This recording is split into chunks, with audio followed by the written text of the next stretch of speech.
काही श्लोक सोडावे लागतील. जो या आत्म्याला मारणारा समजतो, याला मेलेला समजतो, आता दोन्ही जाणत नाही. का?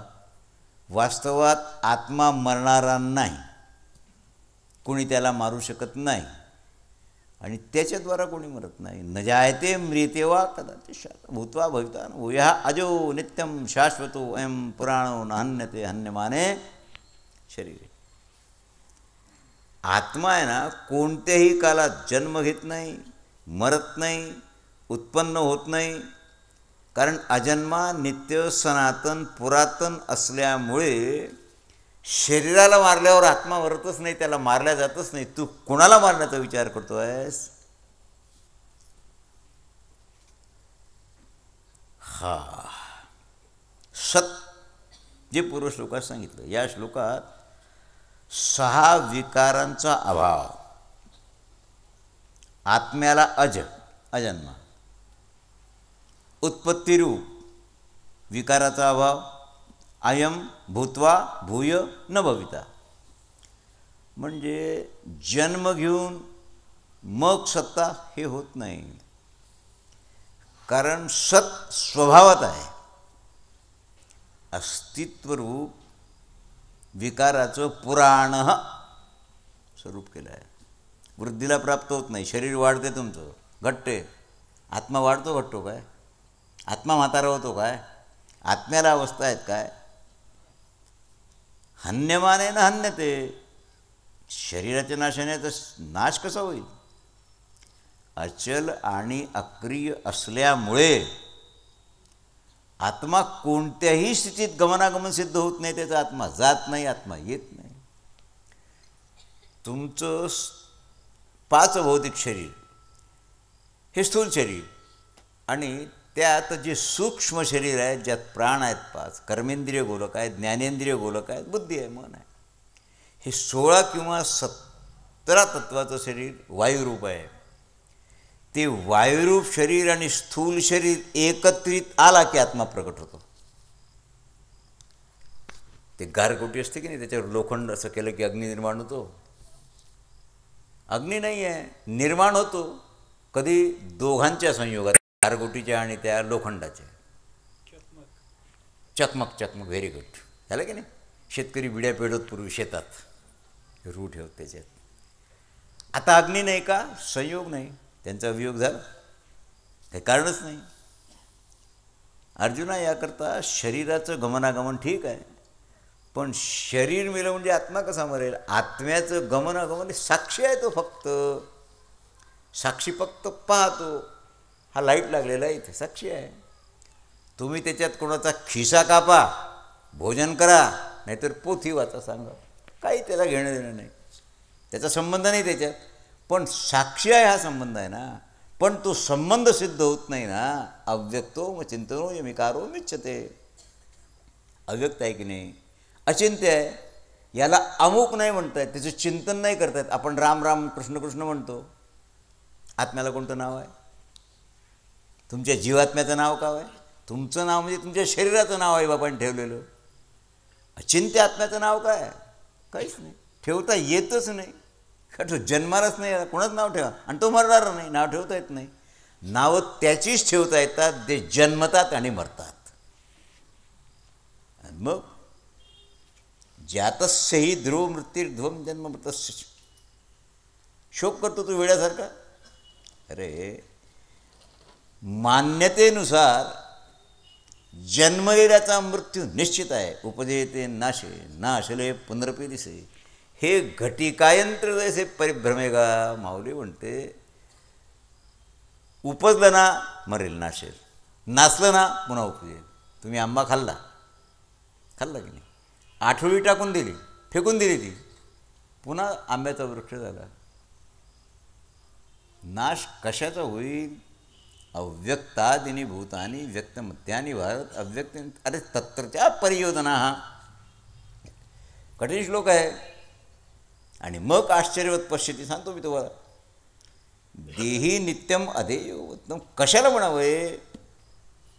पुढच्या श्लोकात भगवंतानी प्राण्याच्या शरीराच्या उद्देशून शोक हे सांगितलेलं. अव्यक्तादिनी भूतानी, संपूर्ण प्राणी जन्माच्या आधी अप्रगट होते आणि मेल्यानंतरही अप्रगट होतात. मुळदार जाळून टाकला, पण फुकून टाकला, रोवून टाकला, नष्ट केला, की नाही. जन्माच्या आधी शरीर कुठे होतं? जन्माच्या आधी शरीर कुठे नंतर कुठे जाते मेल्यावर? तुम्ही म्हणाल जळते, ठीक आहे, जळालं अग्नीत. ज्या ज्वालेत जळालं ती ज्वाला कुठे जाते अग्नीची? आली कुठून? बोला. अशी वर अग्नीची ज्वाला असते व स्मशानात, आहे की नाही? जाते कुठे? कुठेच जात नाही. मग काय होते? आकाशात विलीन होते, अदृश्य होते. पुन्हा काष्ट टाकलं, पुन्हा दृश्य झाली. अरे जन्माच्या आधी आपण अप्रगट होतो आणि मेल्यावरही अप्रगट. फक्त मधल्या काळात प्रगट आहात तुम्ही. जन्म आणि मरणाच्या मधला जो काल आहे त्यावेळेला प्रगट आहात. जे आधी नाही, अंती नाही, मध्ये भासते तो भ्रम आहे. मग त्या भ्रमाकरता शोक, उद्विग्नता, काय शहाणपण आहे? अरे आत्मतत्व जर उत्पन्न झालं असताना, काय सांगू तुला, पुढचा श्लोक आत्मतत्वाच्या दर्शनाचा आहे. श्रवणाची अलौकिकता आणि दुर्लभतेचं निरूपण भगवंतांनी केलं आहे. आश्चर्यवत पश्यति कश्चिन न आश्चर्यवत वदति तथैव चान्य आश्चर्यवत चैनम शृणोति श्रुत्वा पेनम वेद न चैव कश्चिन. अर्जुना, एखादा महापुरुष या आत्म्याची आश्चर्याप्रमाणे त्याच्याकडे पाहतो. आत्म्याकडे कसा पाहतो? महापुरुष आश्चर्यदृष्टीने पाहतो. आणि दुसरा महापुरुष तत्वाच्या आश्चर्याच्या दृष्टीनं पाहतो. एखादा अधिकारी पुरुष असेल तो आश्चर्याप्रमाणे आत्म्याचं विवरण श्रवण करतो, आणि एखादा दुसरा असेल तो याला जाणतच नाही. किती प्रकार झाले? 4. आता 4 प्रकार तुम्हाला कसे सांगावे? ज्याप्रमाणे माणूस लौकिक दृश्य वस्तूला मन, बुद्धी आणि इंद्रियाद्वारा मंदबुद्धीनं पाहतो. आत्मदर्शन तसं नाही आहे. आत्म्याला पाहणं अद्भुत आणि अलौकिक आहे, कारण दिसणारी वस्तू पाहायला जाईल, पण जी आहे पण पाहता येत नाही त्याला कसं पाहता येईल? एकमात्र चेतन आत्म्याहून भिन्न सत्ता कशी सिद्ध करशील? आत्मा स्वतःद्वारा स्वतःला पाहतो, तुमच्याद्वारा नाही, नेत्रद्वारा नाही, डोळ्याद्वारा नाही, कोणत्याच साधनानं नाही. त्या दर्शनात दृष्टा, दर्शन आणि दृश्य ही त्रिपुटी राहत नाही. चांगदेव 65ची ओवी आहे, दृश्य जेदवा नाही तेदवा दृष्टी घेऊन असे काही, आणि दृश्यविन काही दृष्टत्व असे. माऊली म्हणते चांगदेवा ही त्रिपुटी आहे. दृश्य म्हणजे ज्याच्याकडे पाहता, द्रष्टा म्हणजे जो पाहतो तो, आणि पाहणे पण ही क्रिया मिळून ही त्रिपुटी. दृश्य जेदवा नाही तेदवा दृष्टी घेऊन असे काही. आत्मादृश्य नाही आहे, दृष्टी काय घेऊन बसलास? मग देखणे पण, अरे देखणे काय? मला सांग, पाहणं हे कसं सिद्ध होईल? दृश्य आणि दृश्य वाचून. याकरता भिन्न कोणाची सत्ताही सिद्ध होत नाही. ज्ञानयोग आहे, ज्ञानयोग कठीण आहे, आणि आरंभाला त्याला सांगावं लागला. त्या दर्शनानं दृष्टा, दृश्य आणि दर्शन ही त्रिपुटी नष्ट होते.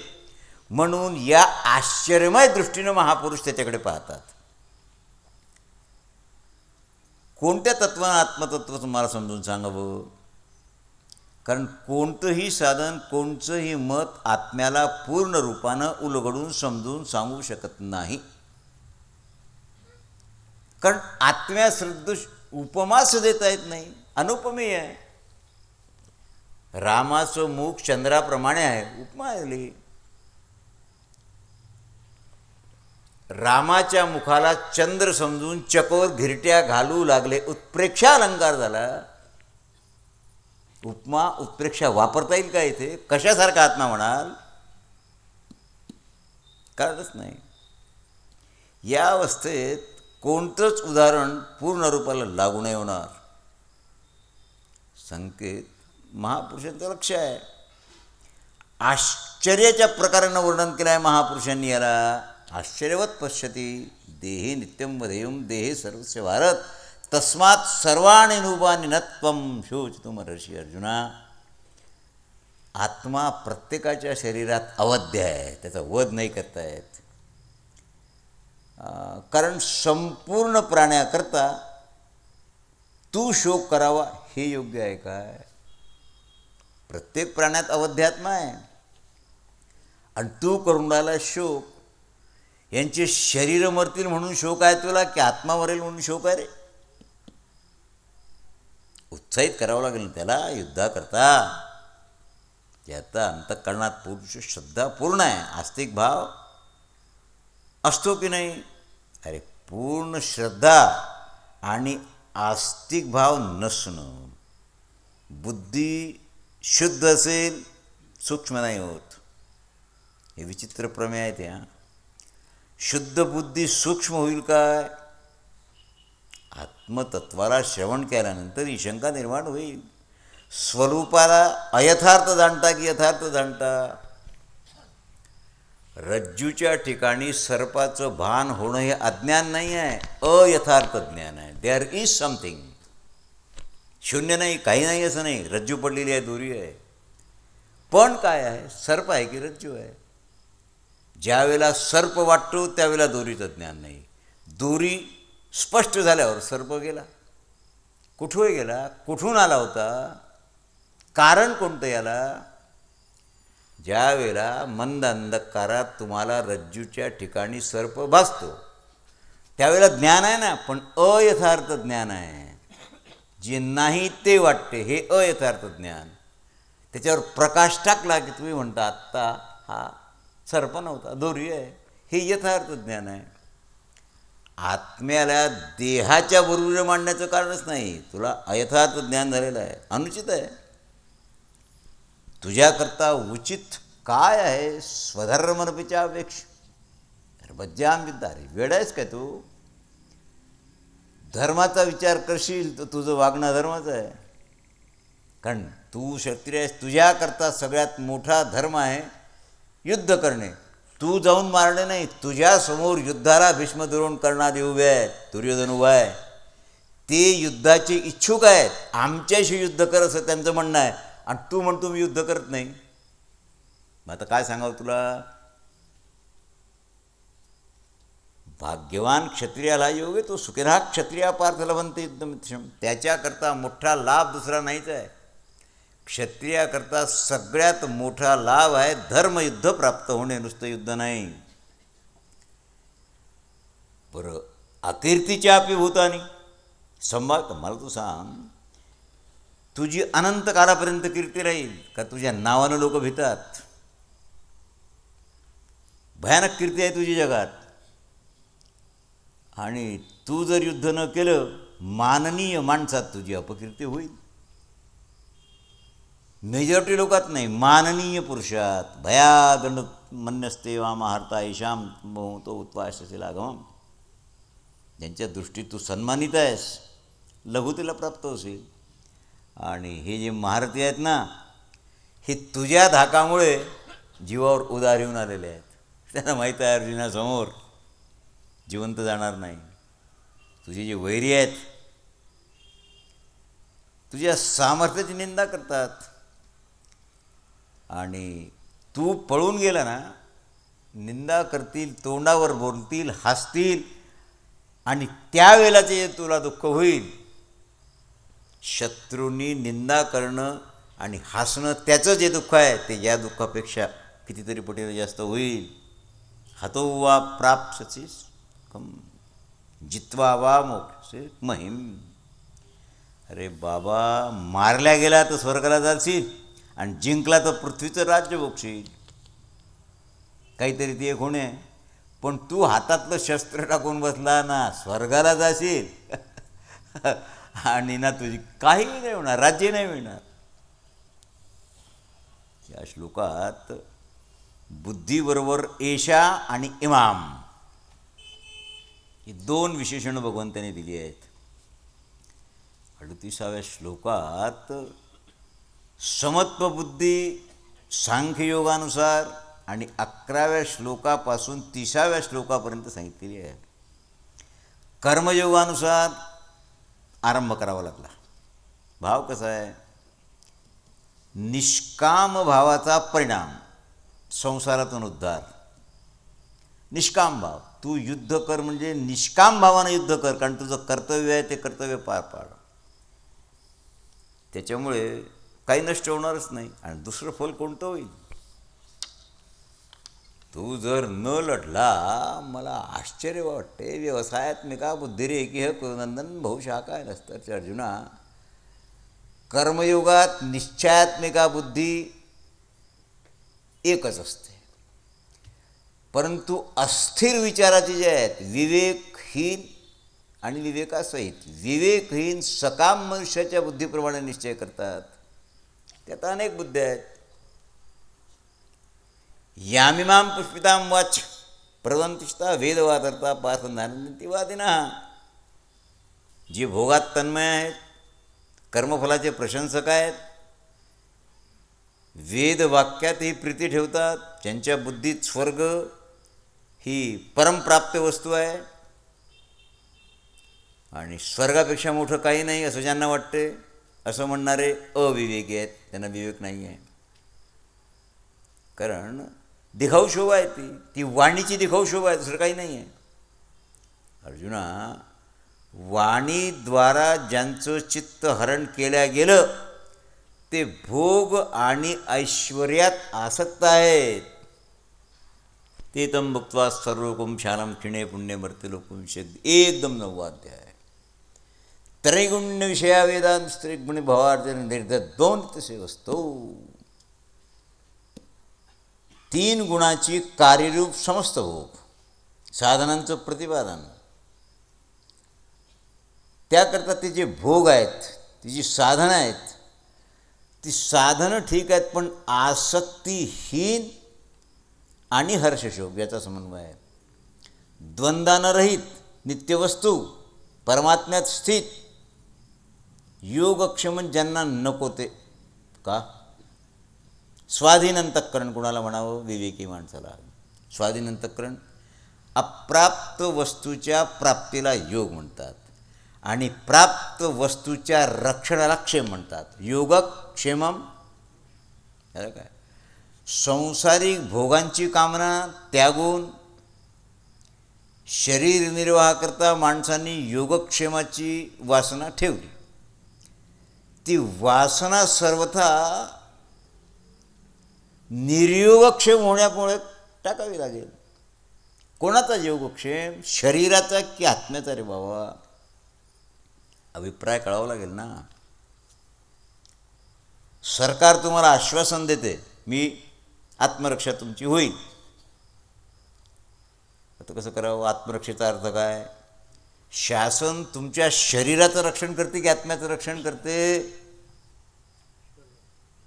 कर्माचं फल प्राप्त व्हावा म्हणून कोण स्वतंत्र आहे? तुम्ही कर्माला स्वतंत्र आहात, फलाला परतंत्र आहात ना. मन, बुद्धी आणि इंद्रियाद्वारा होणारे शास्त्रविहित कर्म, त्यात ममता, आसक्ती, वासना अशांत घाण झाली सगळी. मग कसं होईल? कर्मण्येवाधिकार असते मा फलेषु कदाचन. महा कर्मफल हेतूर मा ते संगोच कर्मणी.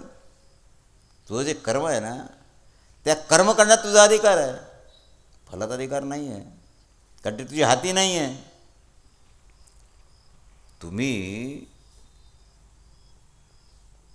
शेत पेरता, पीक येईल ना, पण येईलच ह्याची गॅरंटी नाही. किती येईल तर अजिबात सांगता येत नाही. दूरेण हिवरम कर्म योगस्थ कुरु कर्माणि बुद्धियुक्तो जहाती. 3 श्लोक. अर्जुना, समत्वरूप बुद्धियोगामुळे सकाम कर्म अत्यंत निम्न श्रेणीचं सिद्ध होईल. समत्व बुद्धीच्या रक्षणाकरता काय करतो तू? समबुद्धियुक्त पुरुष पुण्य आणि पाप दोन्ही गोष्टी याच लोकात त्यागून टाकतो, काही ठेवत नाही त्याला, आणि मुक्त होऊन जातो. तुम्हाला ज्याप्रमाणे पापातून मुक्त आहे त्याप्रमाणे पुण्यातूनही मुक्त व्हायचं आहे, अधर्मातून मुक्त व्हायचं आहे, धर्मातूनही मुक्त व्हायचं आहे.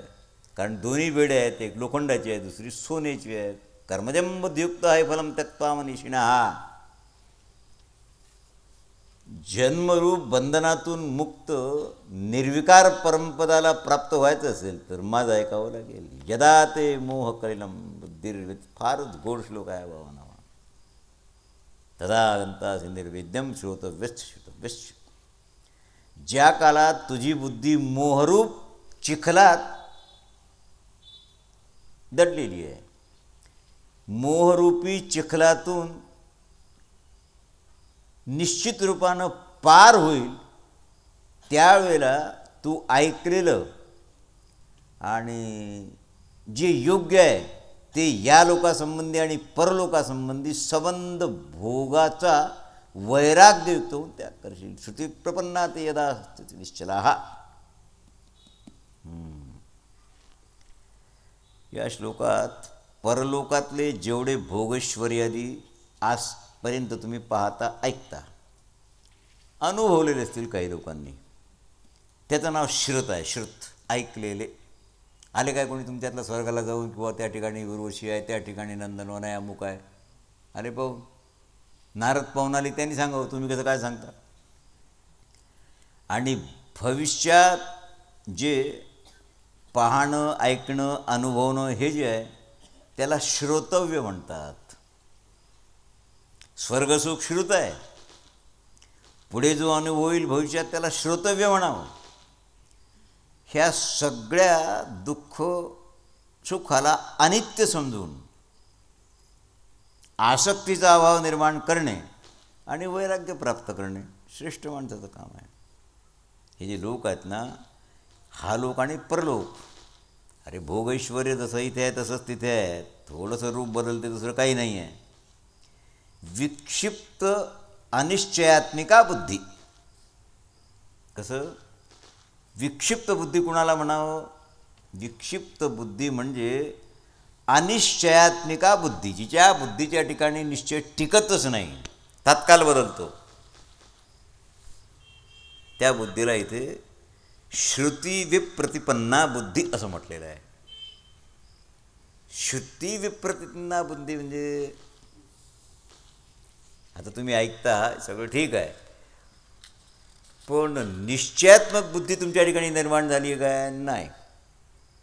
अर्जुन म्हणतो, महाराज तुम्ही सांगताय हे सगळं खरं आहे, भाती भातीची तर काय मार्ग आहेत? परमात्म्यात अचल बुद्धी, मलाही वाटते की माझी बुद्धी परमात्म्यात अचल व्हावी. जर झाली तर तुझा आणि माझा नित्य संयोग होईल, मी जीव तू देव. देवाने तर सांगून टाकलं की वो अशी बुद्धी झाली, प्रश्न मिटला. मग अर्जुन वाच. आता हे श्लोक अमृतरूप श्लोक आहेत. प्रश्न आहे, स्थितप्रज्ञस्य का भाषा समाधिस्थस्य केशव, स्थितधी किं प्रवासेत किंवा स्थित व्रजेत किं. भगवंता तू जे आधी बोलला आहेस, समाधीत स्थित परमात्म्याला प्राप्त स्थिर बुद्धी पुरुषाची लक्षणं काय आहेत? कुणाला स्थिर बुद्धी पुरुष म्हणावं? तो बसतो कसा, चालतो कसा? अध्यात्मसमर्पित या श्लोकात अर्जुनाच्या पहिल्या प्रश्नाचं उत्तर आहे. किती प्रश्न आहेत या? स्थितप्रज्ञस्य का भाषा, एकच प्रश्न नाही आहे. अर्जुन म्हणतो तो स्थिरबुद्धी पुरुष आहे याचं लक्षण काय, आणि स्थिरबुद्धी पुरुष बोलतो कसा, बसतो कसा आणि चालतो कसा? इतके प्रश्न आहेत चार. पहिल्या प्रश्नाचं उत्तर आहे, प्रजाहात यदा कामान सर्वान् पार्थ मनोगतान् आत्मन्येवात्मना तुष्टा स्थितप्रज्ञस्य दोचते. अर्जुना, ज्या काळात असा पुरुष मनात स्थित संपूर्ण कामना त्यागतो. संपूर्ण कामना म्हणजे कोणत्या कोणत्या कामना? शरीराची कामना पहिली कामना, सगळ्यात प्रिय काय तुम्हाला? ना पुत्र, ना स्त्री, ना घर, ना बंगला, स्वतःचं शरीर. त्याच्यानंतर स्त्री, पुत्र, धन, मान, प्रतिष्ठा. अनुकूल पदार्थ तसेच राहिले पाहिजेत, प्रतिकूल नष्ट झाले पाहिजेत. राग, द्वेष, जनित, पूजक काय असेल नसेल त्याला वासना म्हणावं. ही सगळी वासनेत सगळे आलं. आणि अमुक वस्तूची आवश्यकता, त्याच्याविना माझं कामच नाही चालणार. अपेक्षारूप कामनाला स्पृहा म्हणतात. नाही कळलं का? कामना, पण अपेक्षारूप कामना, स्पृहा, ही कामना आणि वासनेचं विकसित रूप आहे. कामाचं म्हणजे इच्छेचं विकसित झालेलं रूप, कळीचं फूल झालेलं आहे. ज्या अनुकूल वस्तूचा अभाव आहे त्याच्या मिलनाची निश्चित प्रतीक्षा असते आणि प्रतिकूलाच्या विनाशाची असते. शत्रू मरावा, मित्र जगावा, पूर्ण विकसित आहे.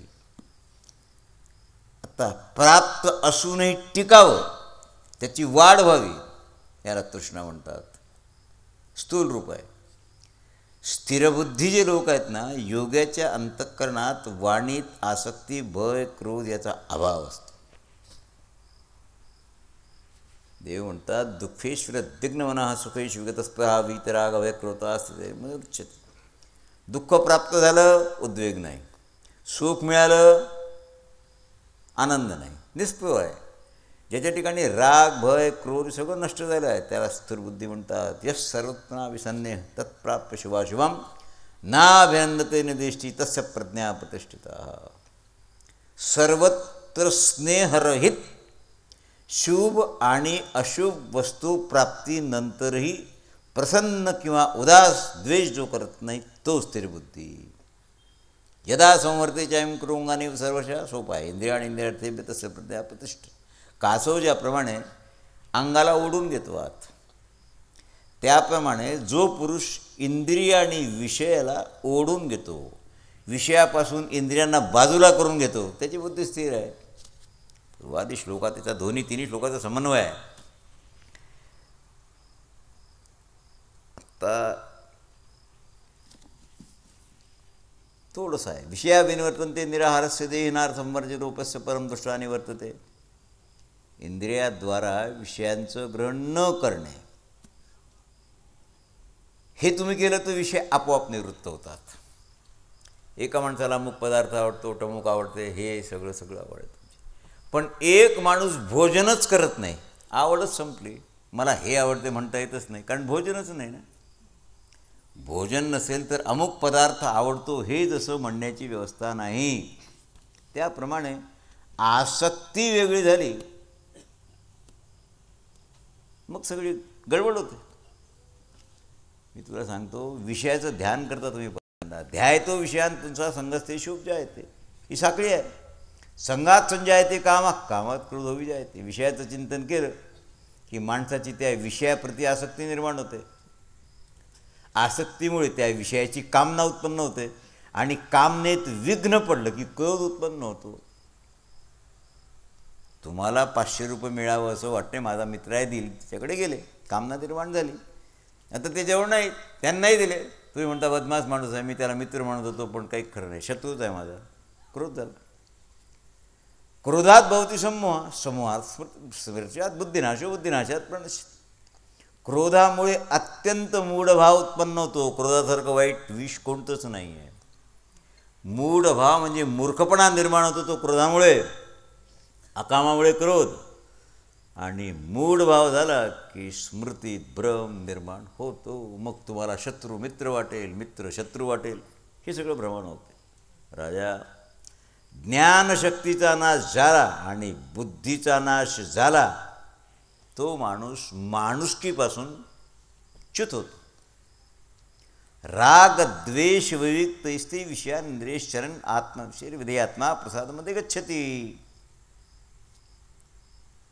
तुमच्या अधीन अंतःकरणाला करावं लागेल, वश करावं लागेल.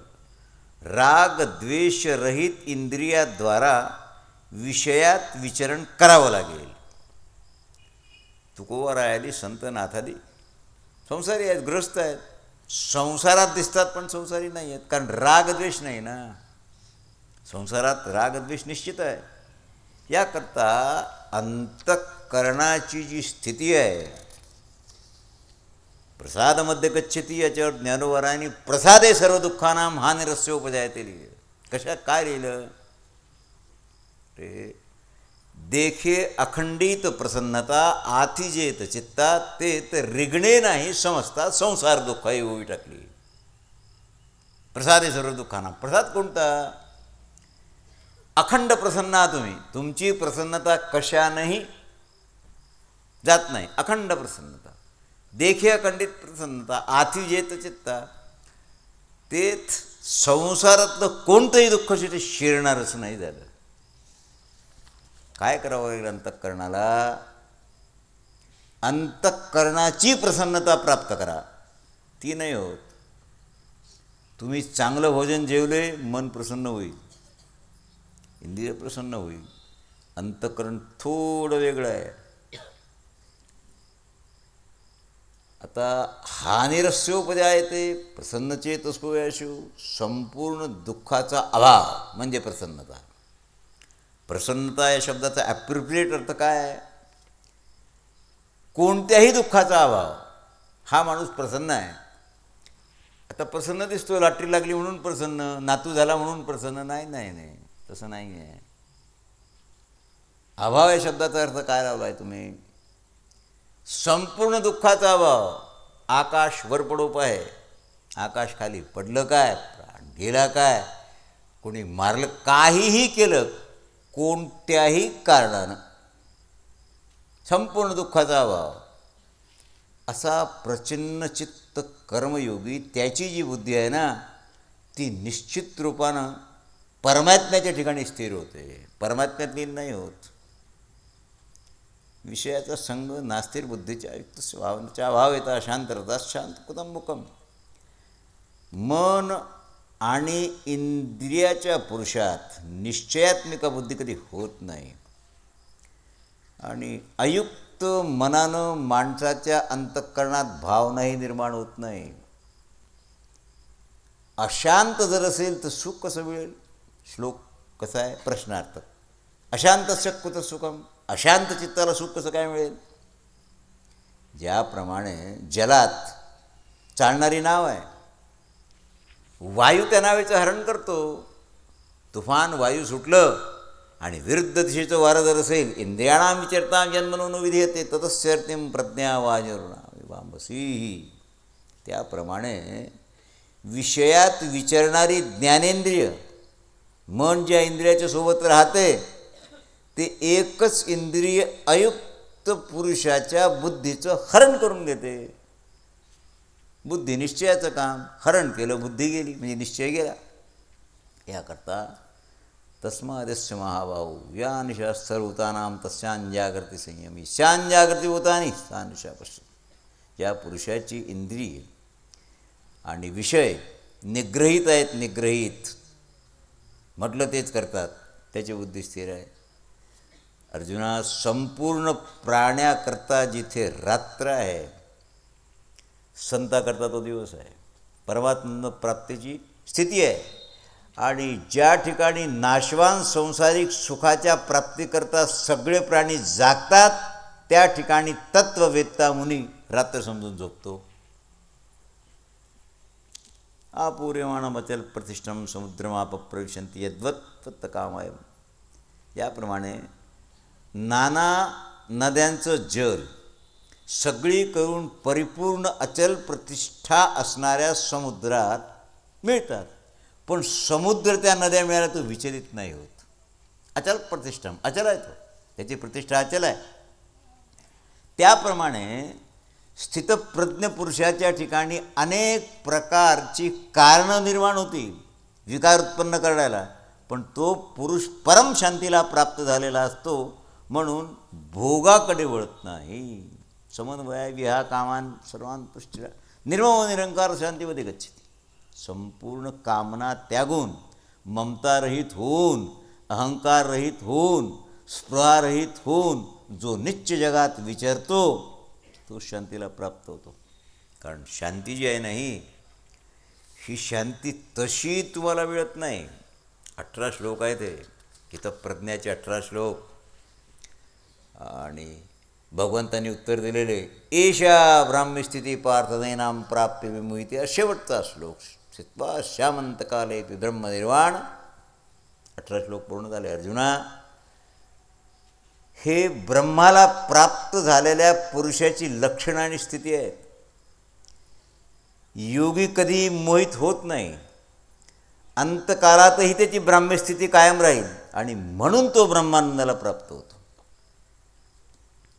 समन्वय थोडा विचित्र आहे. अर्जुनाने विचारल्यानंतर 55व्या श्लोकात स्थितप्रज्ञ पुरुषाच्या स्थितीचं जे वर्णन आहे थोडं वेगळ्या प्रकारचं आहे. निर्विकार, निश्चलभाव आदी. पण ईश्वर म्हणजे काय, संसार म्हणजे काय, माया म्हणजे काय, यांचा परस्पर संबंध काय, मी कोण आहे, कुठून आलो, माझं कर्तव्य काय, काय करून राहिलो, काय करायला पाहिजे, याविषयीचं यथार्थ ज्ञान न होणं याला मोह म्हणावं. मी यथार्थ शब्द पुन्हा वापरून राहिलो. तुम्हाला याचं ज्ञान आहे, अयथार्थ आहे. कुठून आलो, अयथार्थ ज्ञान आहे. कुठे जायचं आहे, अयथार्थ ज्ञान आहे.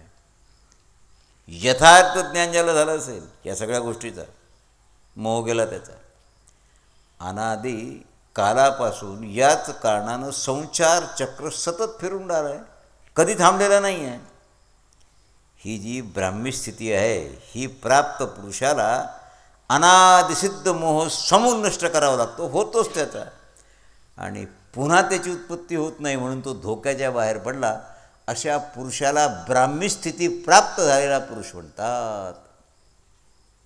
इति श्री महाभारते भीष्मपर्वाणि श्रीमद्भगवद्गीतायां पर्वाणि श्रीमद्भगवद्गीता सोपनिषद ब्रह्मविद्यायां योगशास्त्रे श्रीकृष्णार्जुन संवादे आता सांख्ययोगो नाम द्वितीयोध्याय. हरये नमः, हरये नमः, हरये नमः. पंढरीनाथ महाराज ठाला ठाला ठाला ठाला.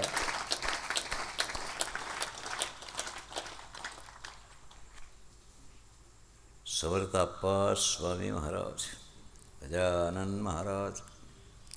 आता मी तुम्हाला एक प्रश्न विचारतो.